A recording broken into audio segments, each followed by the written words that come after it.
What do you think about it? Well, there have been people who've been making these smears against Israel and against the IDF from the beginning of the war and indeed before it. I think the first people claiming that Israel was committing genocide in Gaza were saying it on October the 8th, when, of course, the Gazans and Hamas were trying to commit a genocide in Israel still.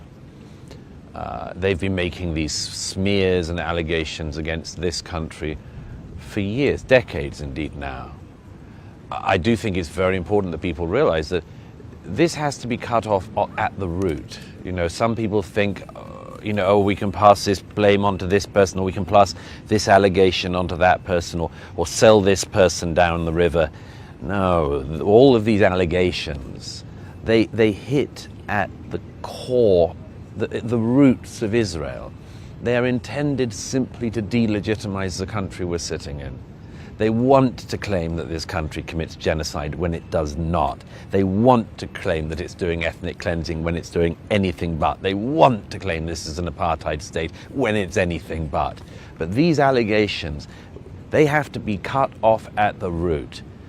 And by the way, one of the reasons why they do them, and I've said this a few times in the last year, they make these specific allegations because they want to hurt Jews. I don't think people reflect on that enough. They say things like concentration camp and genocide and Holocaust. Do you think None the of IDF which is committing genocide in Gaza? Of course not.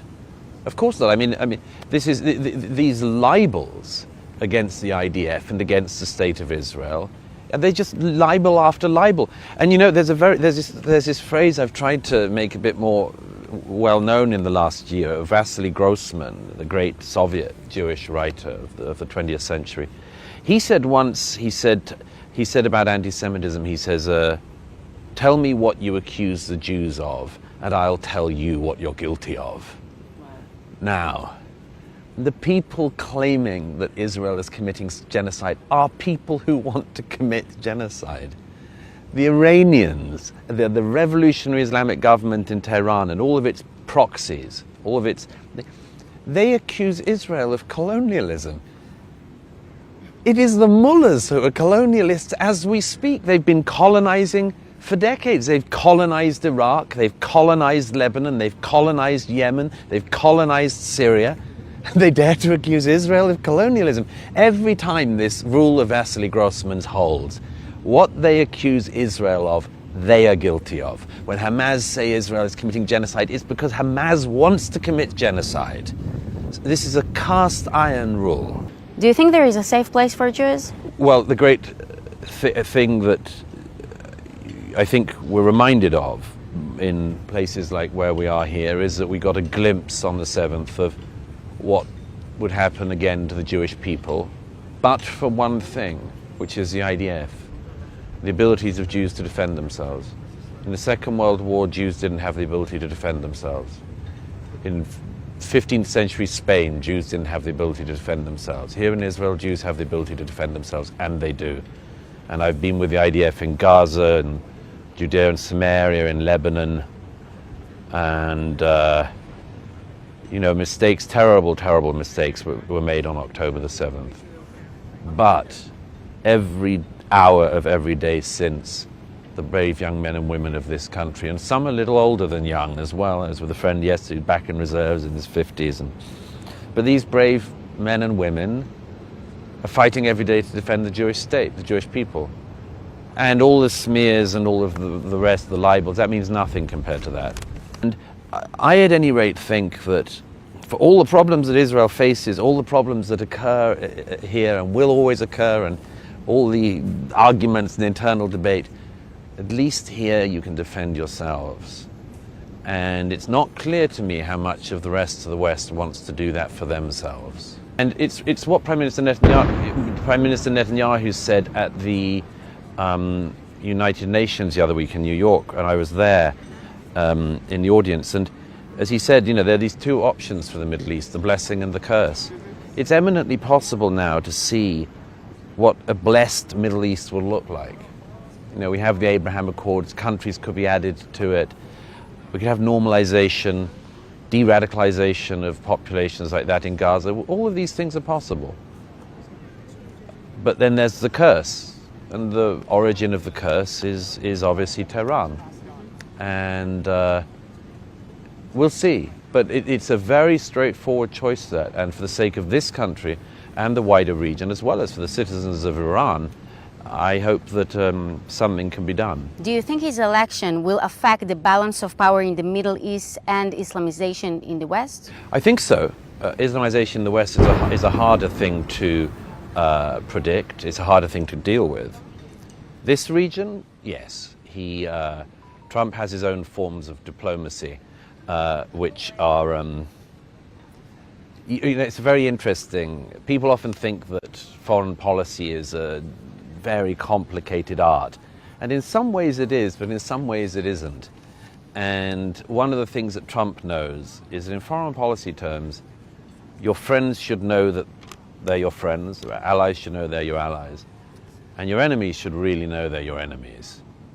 And I believe that Trump has a deterrent ability which very few recent American presidents have had. Maybe Ronald Reagan was the last one. In your opinion, what is the biggest threat on democratic countries in the world?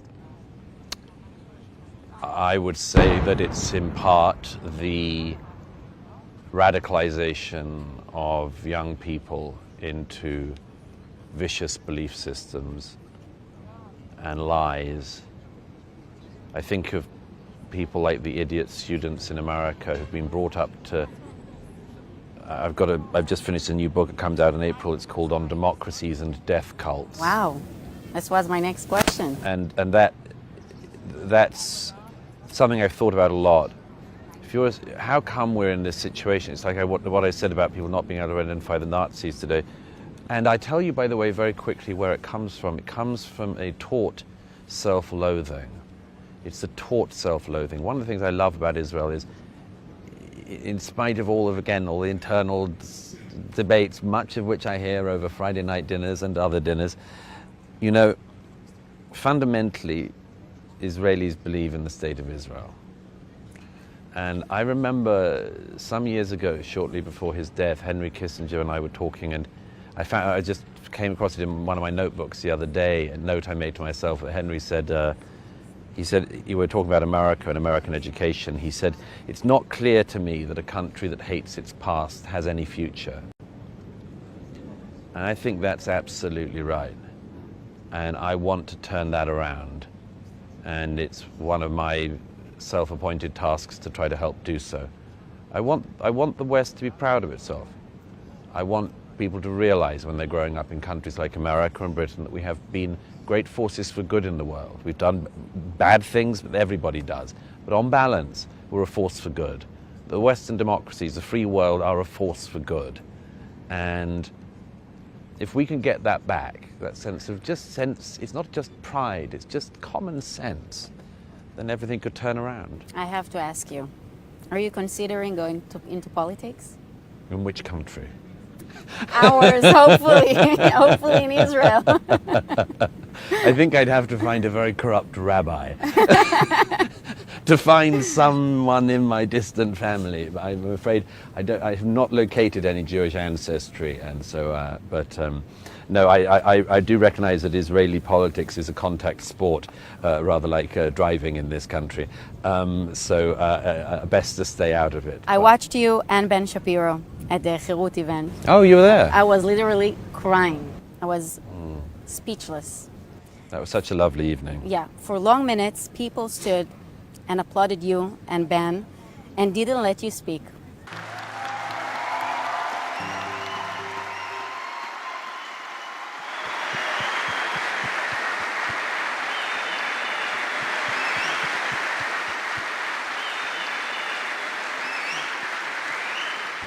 How was the feeling of receiving so much love from the Israeli audience?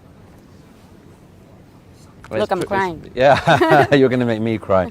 I say all the time that I'm deeply moved by that response and by the responses I have had from the Israeli public.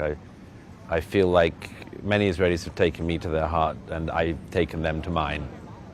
And I say, it's a reciprocal thing. And I've really learned this in the last year.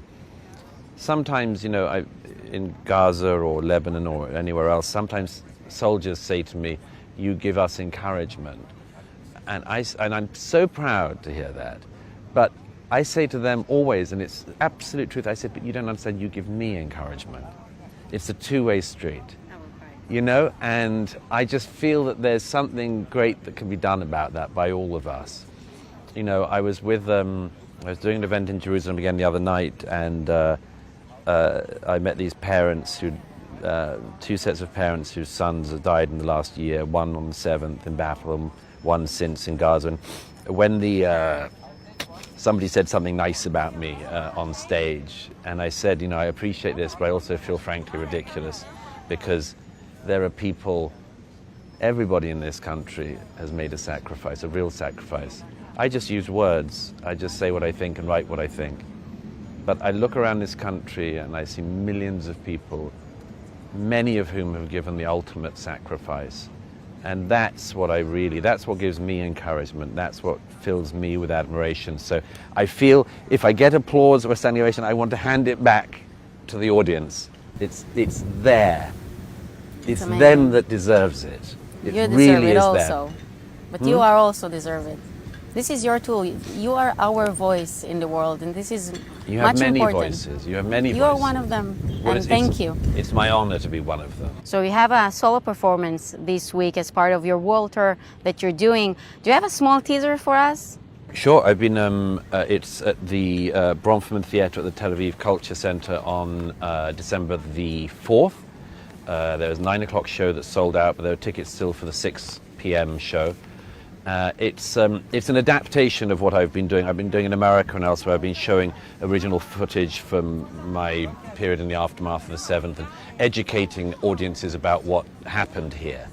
Israelis don't need that bit. So it's very much a new show, but I'm hoping that it'll give people encouragement, pride, some laughs along the way, hopefully, because we always have to be able to laugh amid the tragedy. But yes, it'll be a really great evening, and I'm really looking forward to sharing it with my friends in Israel. What is your message for the Israeli people? Stay strong. Amazing. Stay strong. The world needs you. The world needs you, and good people are on your side. Douglas Murray, it's always a pleasure. It's Thank my you so pleasure. much for everything. Thank Really, you. much appreciated. Thank you.